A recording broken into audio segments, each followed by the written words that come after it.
कुछ भी कर लो जिंदगी में।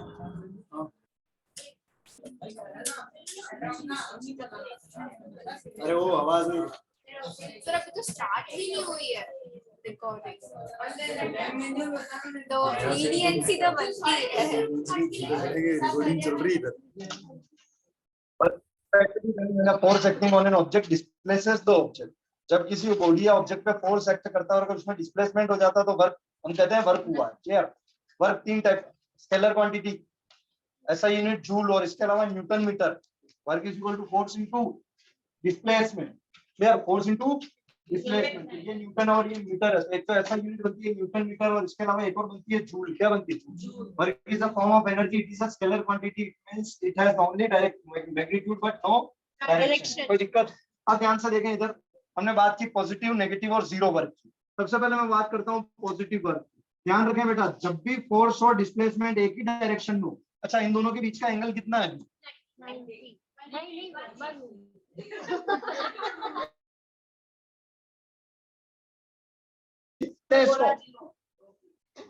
ये 180 है, ये 180 से कम हो रहा है, सुनना, और कम हो रहा है, और कम हो रहा है। कितना हो गया? 90। क्या 90 से कम हो रहा है? 60, 45, 30, 15, 20, 10, 9, 8, 7, 0। एंगल कितना दोनों के बीच? 0। 90 डिग्री तो है ही नहीं होगा, 180 भी नहीं। मुझे लगा 180 जीरो में कंफ्यूजन हो। ये 90 कहाँ दिख रहा है?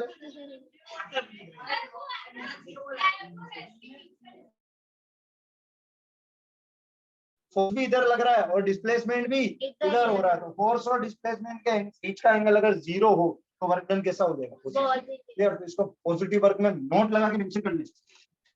पॉजिटिव वर्क में नोट लगा के मेंशन कर ले इसको, और नोट जगह चल रहा बेटा वर्क एंड एनर्जी। यार नोट लगा के लिख लें, when the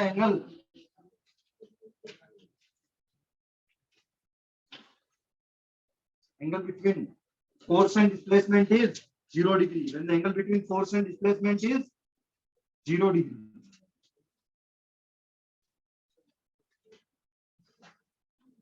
Work done is positive. Work done is positive. अरे वहां नहीं मारा था, आगे मेंशन कर दो ना, उसमें कहीं नोट लगा दो उसको।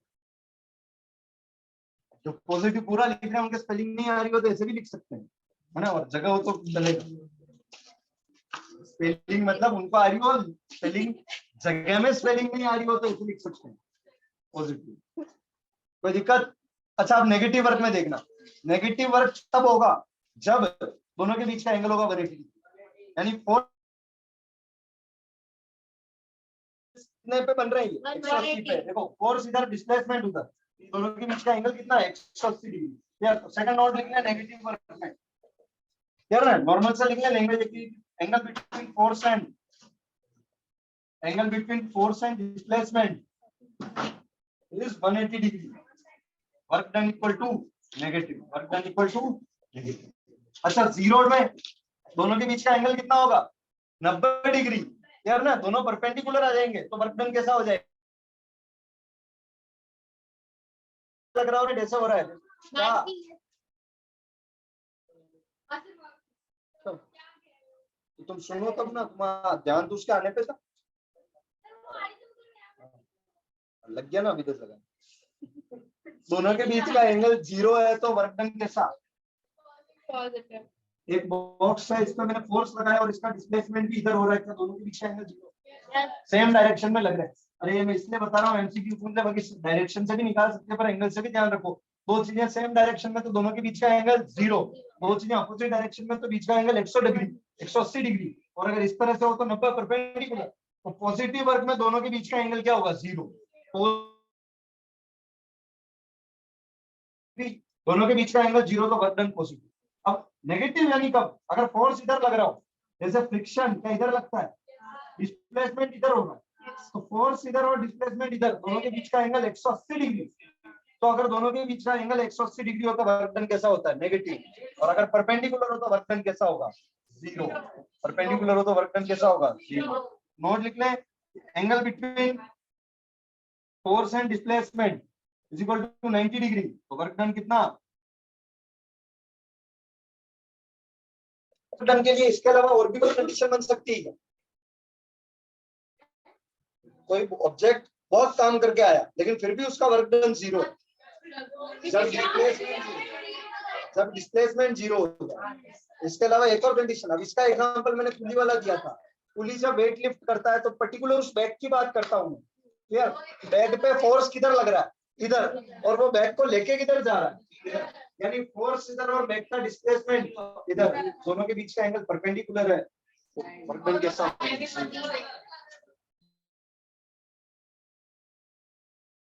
ना? हाँ, क्लियर? कोई दिक्कत यहाँ तक? ठीक है, इसमें एक नोट लिख लिया था क्या ना?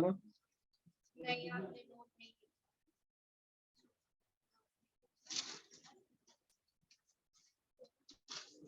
तो work done by frictional force क्या होगा बेटा?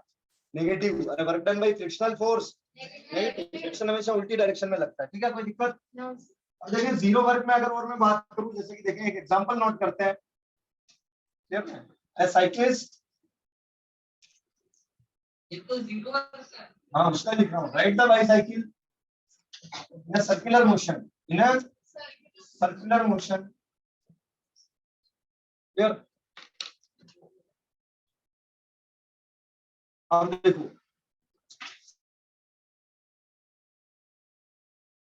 तो इसमें इस तरह से मेंशन कर सकते हैं स्टार्टिंग पॉइंट या इनिशियल पॉइंट।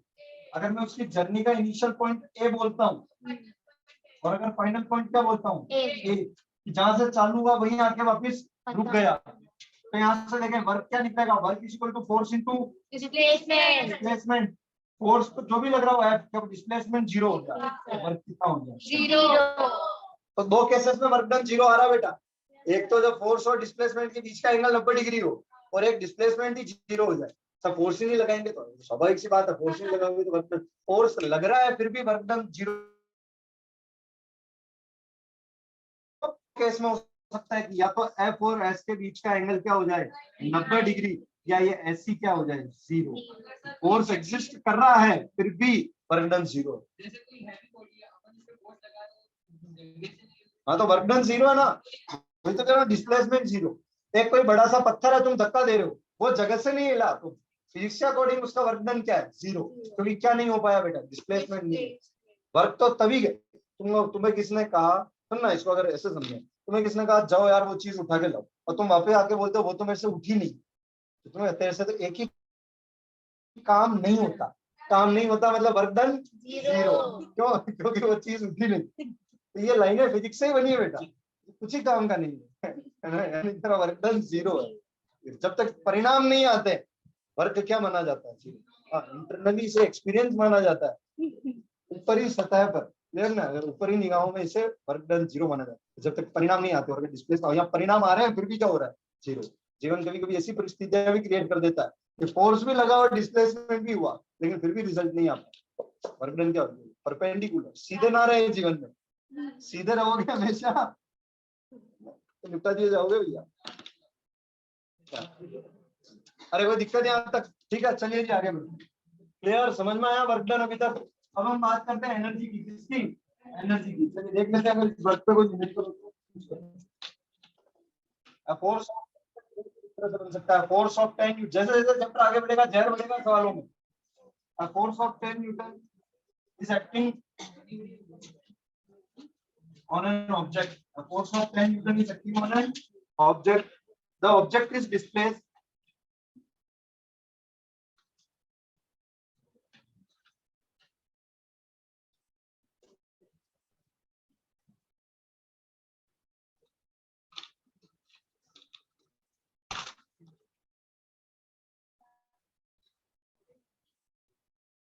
क्या तकलीफ हो रही है? वो क्या दिक्कत है? क्या तकलीफ? नहीं तो मैंने 1000 बार कह दिया अपनी स्टेशनरी लेके आया करो, रवाना कर दूंगा मैं यहाँ से। अरे तू 8 कलर खरीद ले, मेरे उससे मतलब नहीं है। इतना ही शौक है, उस दिन भी समझाया, नोट्स मेंटेन करने का तो अपने सामान लेके आओ। पेंसिल, अलग कलर का पेन खुद लाओ, या तो मेंटेन करने का शौक है नहीं तो है जिससे खींच ले, मार्कर पड़ा लिख ले उससे, आवाज नहीं आएगी। The force of 10 Newton is acting on an object. The object is displaced through 5 meters in the direction of force. Calculate the work done. What is the work done? देखें सवाल क्या कह रहा है, फोर्स दे रखा है बेटा 10 न्यूटन, ऐसे समझे एक ऑब्जेक्ट पे फोर्स लग रहा है कितना 10 न्यूटन का, और ये ऑब्जेक्ट कितना डिस्प्लेस हो जाता है 5 मीटर से, यानी ये ऑब्जेक्ट अब यहाँ आ गया, तो क्या कैलकुलेट करना, work work is equal to force into, ये इसी तरह से लिख के आना फॉर्मूला, फिर इसकी वैल्यू लिखेंगे, फोर्स कितना, डिस्प्लेसमेंट कितना हो रहा है 5 मीटर, फोर्स कितना है बेटा 10 न्यूटन, डिस्प्लेसमेंट कितना 550 जूल लगाते हैं यहाँ, साथ में 50 न्यूटन मीटर भी लगा सकते हैं, एक ही बात है, work is a form of energy.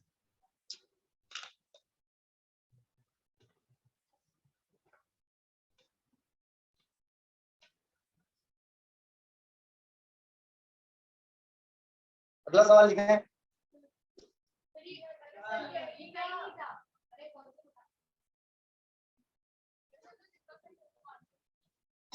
मैं जब लिख रहा था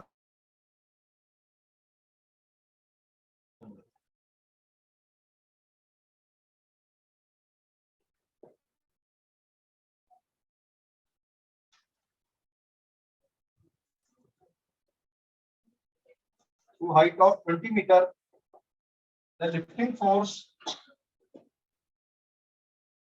divided by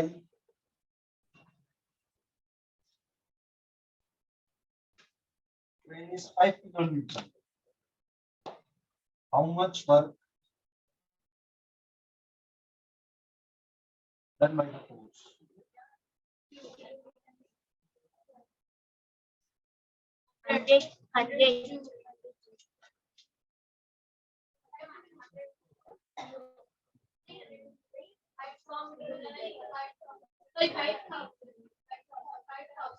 अरे लिख लो रे, नो पेन नो गेन, चर्चा तो ऐसे करते हैं जैसे राजनीतिक संबंध मजबूत करने हो, अपनी अपनी कॉपी में करो ना।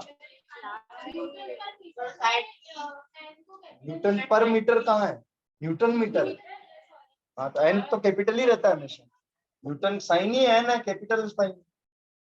देखिए सवाल क्या कह रहा है, एक क्रेन है जो एक बॉक्स को ऊपर की तरफ उठाती है, ये समझ लो बॉक्स, फिर इसको क्रेन ऊपर उठा रही है, तो क्या फोर्स ऊपर लगा रही है, कितना फोर्स लग रहा है 5 किलो न्यूटन, क्लियर, और कितना ग्राउंड से कितना ऊपर उठा लेती है बेटा, जैसे यहाँ समझो इतना ऊपर उठा लिया इसे ग्राउंड से, कितना 20 मीटर, कितना, ये क्रेन है इधर, ये क्रेन इस बॉक्स को ऊपर उठा रही, 20 मीटर ऊपर उठा लिया, फोर्स कितना लगा, बताओ इसने वर्क कितना किया, तो सुनना, क्या ये 20 मीटर डिस्प्लेसमेंट बन जाएगा, क्या तुम्हें फोर्स दे रखा है, तुम्हें क्या निकालना, वर्क, देखें work is equal to force into,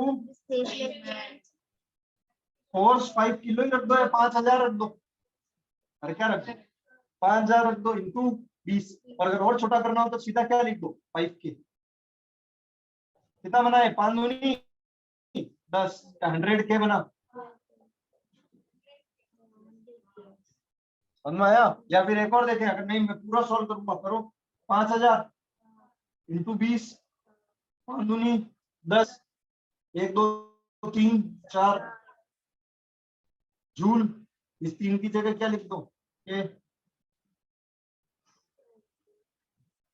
समझ में आया, के मतलब 3000, क्लियर, सीधे दोनों हो गए,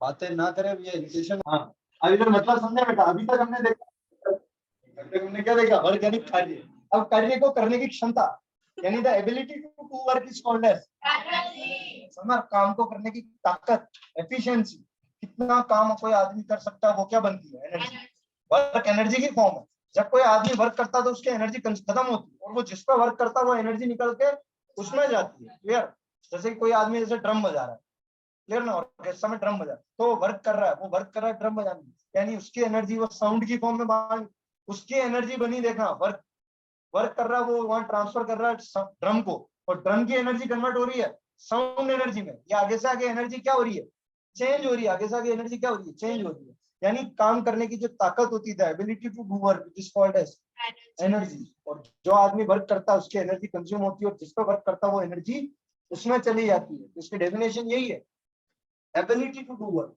काम करने की जो ताकत है उसे क्या कहते हैं, ability to do work.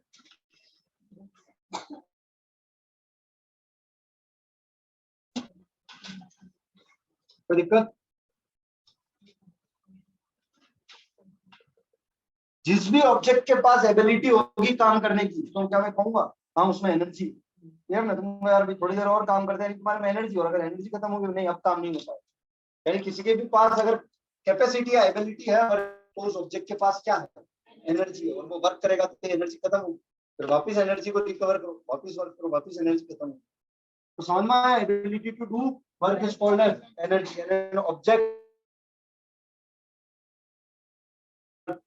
To have energy. तब कहोगे कि किसी ऑब्जेक्ट के पास एनर्जी है, तो तुम सिंपल सा अगर वो ऑब्जेक्ट कोई काम कर सकता है तो उसके पास क्या है, एनर्जी है। अगर वो ऑब्जेक्ट कोई काम कर सकता है तो उसके पास क्या है, एनर्जी। अब यहाँ से अपन अलग अलग एनर्जी की फॉर्म्स देखेंगे, पोटेंशियल एनर्जी और काइनेटिक एनर्जी। तो इसमें एक नोट लिख लेते हैं कि जो ऑब्जेक्ट वर्क करता है उसकी एनर्जी कंज्यूम होती है और वो किसमें जाती है, जिसपे वो वर्क कर रहा है। भाई मैं फुटबॉल खेल रहा हूँ, मैं जितनी बार फुटबॉल को किक कर रहा हूँ एनर्जी उसमें जा रही है। क्लियर? नोट लगाए इसमें। Clear? The object which does work, the object which does work loses energy, loses energy, and the object on which work is done, and the object on which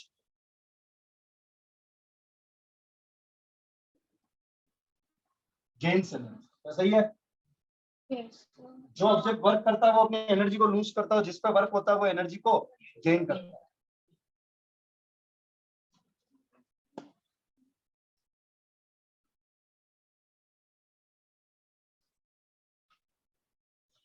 energy को किस term में major करेंगे, वो कितना work कर रहा है वही उसकी क्या बन जाएगी, work is a form of energy. लेकिन तुमने 5 जूल वर्क किया, तुमने 5 जूल एनर्जी खत्म कर दी, तुमने 5 जूल वर्क किया नहीं, तुमने तुम्हारी बॉडी की 5 जूल एनर्जी खत्म कर दी। तो work energy is measured in term in the capacity of doing work, मतलब in terms of capacity of doing work. बेटा एक टॉपिक टेंथ में भी काम आया है, क्योंकि टेंथ में बहुत बार ऐसे वर्क के इनके फॉर्मूले आएंगे, तो ये नहीं कहेगा फाइंड द वर्क, और यहाँ भी वो ये नहीं करेगा फाइंड, वो ऐसा कह सकता है कैलकुलेट द एनर्जी कंज्यूम। अभी जैसे वो कहता है कि क्रेन एक बॉक्स को उठा रही है और इसमें इतना वर्क क्या इतना उठाया 20 जैसे 10 मीटर उठाया और फोर्स कितना लग रहा था 5 तो कह सकता है calculate the energy consume by work. कितनी एनर्जी कंज्यूम की है क्रेन ने, डायरेक्टली क्या फाइंड करना है यहाँ से, work. Work is a form of energy, और वो सवाल ऐसे ही देगा, वो वर्क नहीं देगा, वो क्या कहेगा find the energy. Energy find करो यानी तुम्हें वर्क डन फाइंड करना। तो energy is measured in terms of capacity of doing work. Clear? नहीं छत पे जे स्टार लिख लें, एनर्जी पूछ लें। अच्छा डिपेंड यार, देखो फोर्स और डिस्प्लेसमेंट दे रखा और एनर्जी पूछ रहा हो तो स्वाभाविक सी बात है क्या निकालेंगे, वर्क डन। फोर्स और डिस्प्लेसमेंट की वैल्यू दे रखी है, कंफ्यूज नहीं होना। यार कहीं नोट लगा सकते हैं ऊपर छत पे, work is a form of energy, work is a form of energy. लगाने भी चेष्टा नहीं, work is a form of energy. बेटा एनर्जी की ऐसा यूनिट क्या होगी, जूल। ऐसा यूनिट ऑफ एनर्जी जूल। नहीं यहाँ न्यूटन मीटर नहीं आएगी रे, वो वर्क की थी। एनर्जी की बहुत सारी फॉर्म है, work is a form of energy, heat is a form of energy, sound is a form of energy, light is a form of energy. सबकी यूनिट अलग अलग है और एनर्जी की कॉमन यूनिट जूल है। और कोई तुम्हें बोले कि हीट एनर्जी की यूनिट बताओ तो तुम न्यूटन मीटर लिख आओगे, वो जूल है। तो work is a form of energy, तो न्यूटन मीटर लिख सकता है, पर यहाँ न्यूटन मीटर नहीं लिख सकते, यहाँ जूल। एनर्जी की अलग अलग फॉर्म्स होती है, अलग एनर्जी हम देखेंगे दो फॉर्म्स, काइनेटिक एनर्जी और पोटेंशियल एनर्जी। यहाँ कोई दिक्कत, ऐसा यूनिट जूल, यहाँ सवाल देगा ऐसा यूनिट ऑफ एनर्जीज, और वहाँ न्यूटन मीटर भी देगा, जूल भी देगा ऑप्शन में, तो न्यूटन मीटर नहीं। हाँ अगर पूछ लेता ऐसा unit of work, newton metre joule दोनों दे रखा, ऑप्शन दे रखा बोथ एंड बी, तो आंसर क्या जाएगा बोथ एंड बी। क्यों, न्यूटन मीटर तो है ही क्योंकि फॉर्मूले से निकल रहा है, फोर्स इनटू डिस्प्लेसमेंट, और जूल क्यों है क्योंकि work is a form of energy. आया तो दोनों ऐसा यूनिट हो सकती है, न्यूटन मीटर तो फॉर्मूले से निकल रही है और जूल निकल रही है क्योंकि work is a form of energy. नहीं हर एनर्जी का अलग अलग फॉर्मूला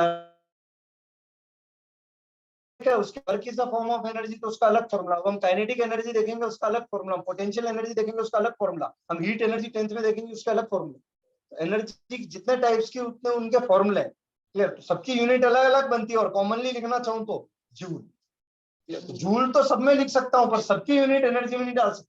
क्या मैं कह दूं न्यूटन मीटर स्टैंडर्ड यूनिट है एनर्जी की? नहीं, ये केवल वर्क जो एनर्जी की एक फॉर्म है उसकी यूनिट। समझ में आ रहा है? चलिए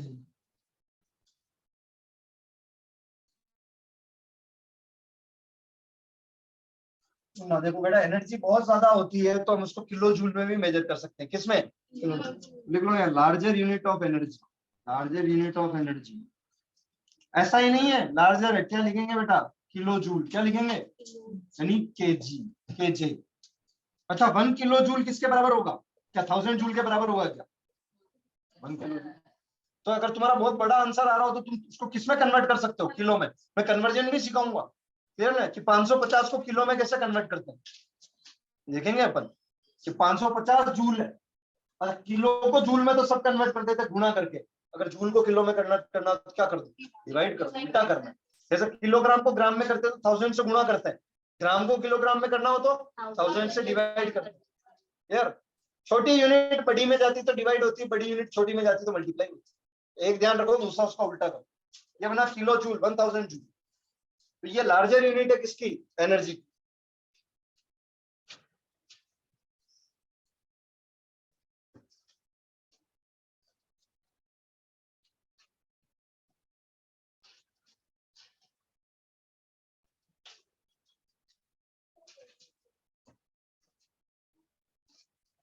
अरे खेल पा रहे हैं भैया? तो हम कुछ एनर्जीज पढ़ते हैं। सबसे पहले हम बात करते हैं काइनेटिक और पोटेंशियल की। किसकी? काइनेटिक और पोटेंशियल।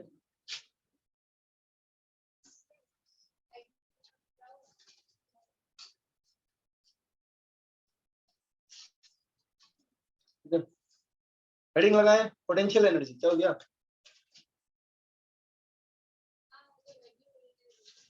अरे ठीक है, हेडिंग लगाए टाइप्स ऑफ एनर्जी।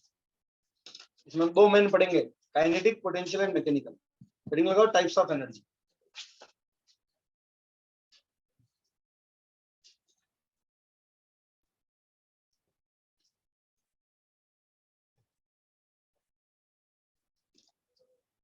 सबसे पहले पढ़ेंगे बेटा पोटेंशियल एनर्जी। क्या पढ़ेंगे? अरे इधर देखो,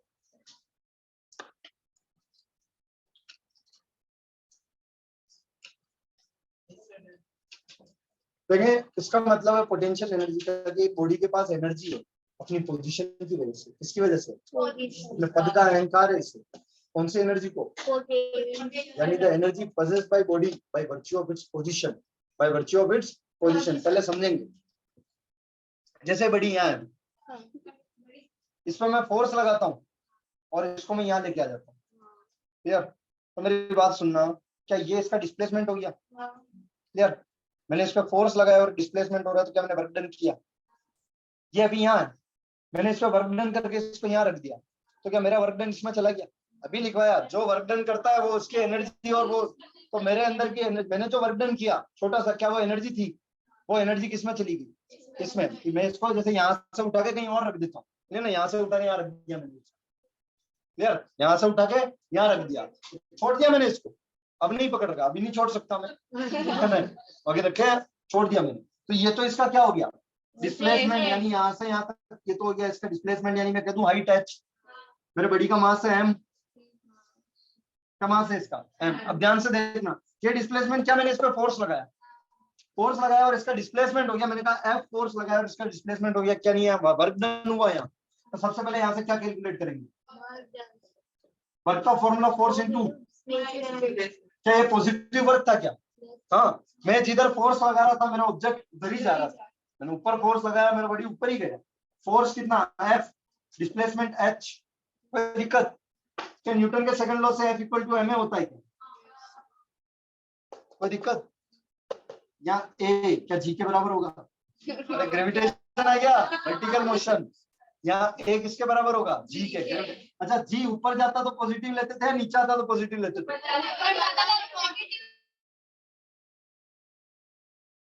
पॉजिटिव की बात ना करते हम सीधा एक वैल्यू रखते, नेगेटिव पॉजिटिव की बात ना करते हम सीधा क्या रखते? वैल्यू। अब ध्यान से सुने, ऑब्जेक्ट ऊपर जा रहा है तो ऊपर तो मेरा फोर्स लग रहा है, लेकिन नीचे क्या लग रहा है, mg, यानी ये g इस समय इस बॉडी पे लग कहाँ रहा है, नीचे लग रहा है। क्लियर ना? अरे ये मेरी बात नहीं समझी, ये मेरा फोर्स है क्या, ये ग्रेविटेशनल फोर्स था क्या, नहीं, ये ग्रेविटेशनल फोर्स नहीं है, ये तो किसका, मेरा फोर्स है, फिर वो अलग चीज है। तो ये मोशन ग्रेविटेशनल मोशन नहीं है, मैंने इसको न तो फेंका और न मैं इसको उठा के ले जा रहा हूँ, ये ग्रेविटेशनल मोशन नहीं है। ग्रेविटेशनल मोशन में तो क्या करते थे, इसको ऊपर फेंकते थे, बॉडी साथ में नहीं जाती थी, बस फेंक दिया या फिर ऊपर से रिलीज कर दिया, ये ग्रेविटेशन नहीं हो रहा है।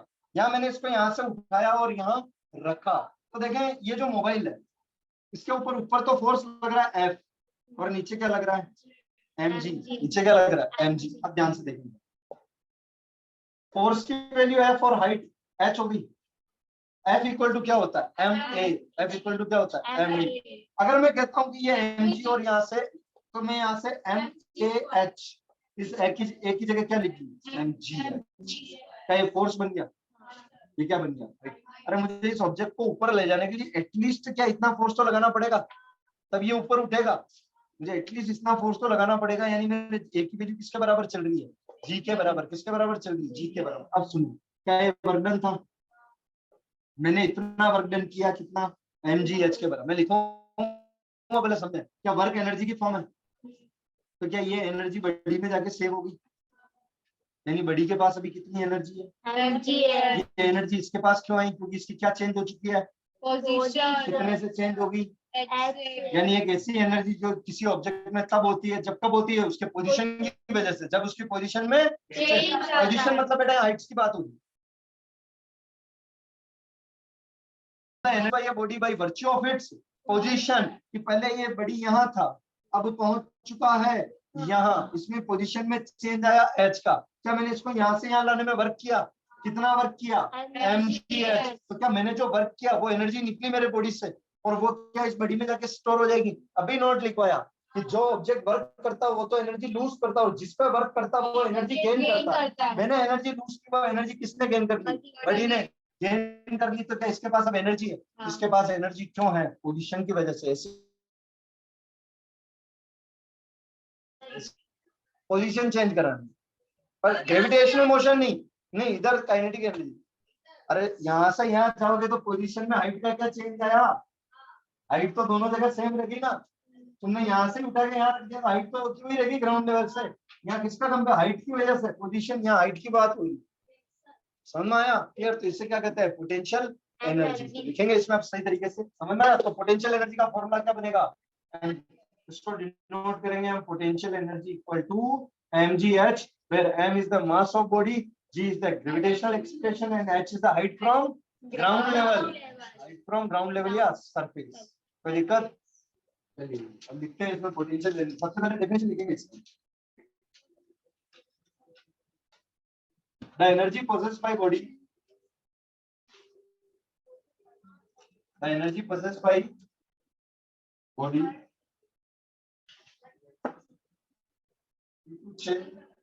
position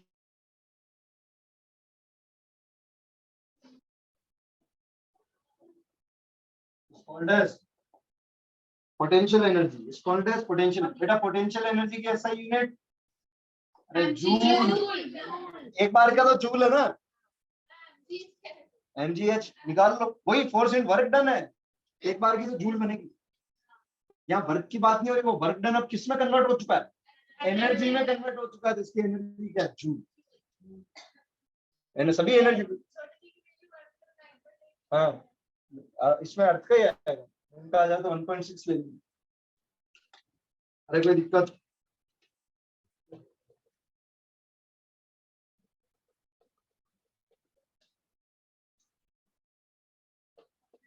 अरे ठीक है। द एनर्जी पजेस योर,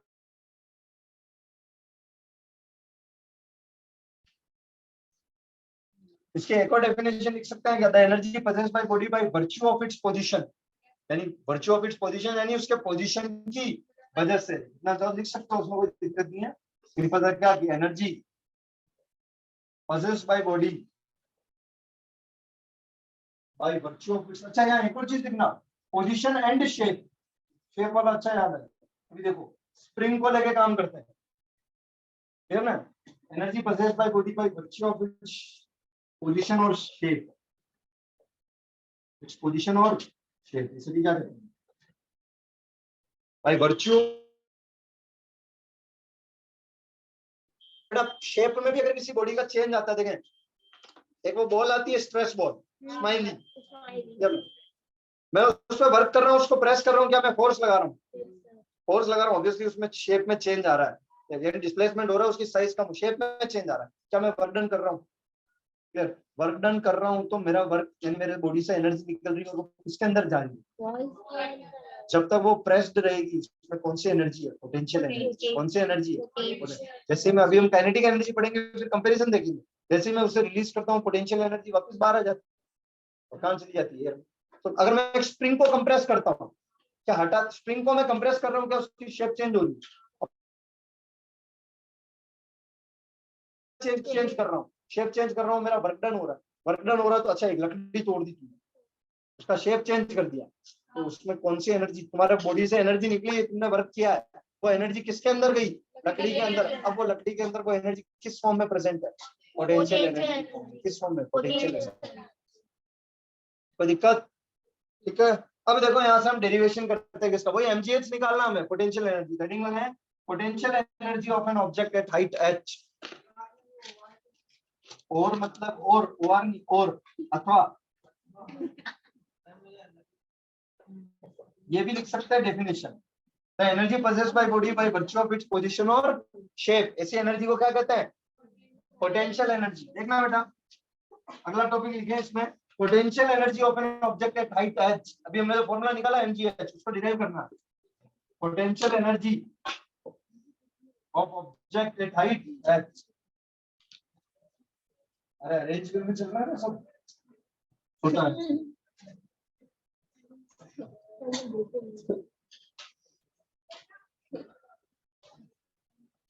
चल पा रहे हैं? डालें इसको भी।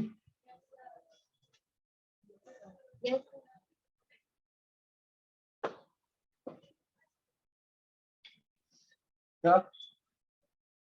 आज सब ऐसे? आज सब ऐसे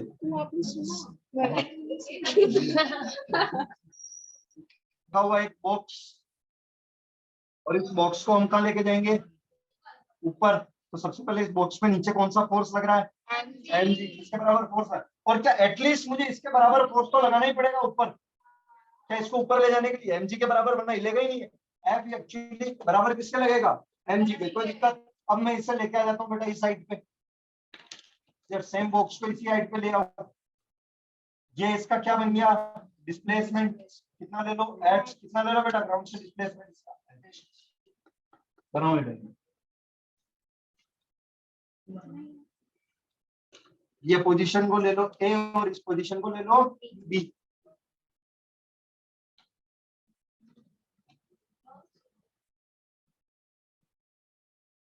बहुत सुंदर।